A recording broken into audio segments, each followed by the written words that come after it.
And if you were one of the millions of airline passengers this holiday season, you know that Mother Nature can put a serious dent in your travel plans. But it's not just the weather that adds to your travel aggravations. Joining us now with a few tips on how to manage those frustrations is Rod Raykick, a pilot and co-founder of Fly Auto, a service that connects flyers, pilots, and planes all on demand, right actually from your smartphone or your computer. But let's talk about just in general air travel. Rod, first, good morning to you. Good morning. So it's aggravating, I think, because of the mystery or the unknowns when it comes to what to expect at the airport. It's not the same everywhere. How can we sort of unravel that?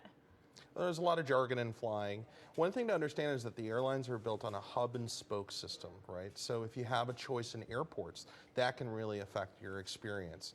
So there are only about 300 airports in the United States the airlines can sell you a ticket to, but there are over 5,000 public use airports available if you travel. So we created flyauto.com to match travelers with pilots and planes on demand to make that easy. So this is a service where you could fly into any of those airports. Right. And on not a big, large jet. So NASA has told us that it's gotten about 20% slower to travel today than it was in 1980. And that's because of congestion at these hub airports. So if you can bypass the hub airport, you can bypass the crowded highways, you can get much better mobility and get a better experience. Parking, security lines, it all adds up, right? You bet. All right, so speaking of, though, faster travel, sometimes when there's a lot of delays, you're running late, and you hear the pilot say, well, we can make up that time in flight. Why don't we always make up time in flight? Sure, so the airlines are planning for efficiency. So they're going to be traveling not a straight line from airport to airport because there's so many airplanes trying to get to the same hub airports at about the same time so that people can make their connections.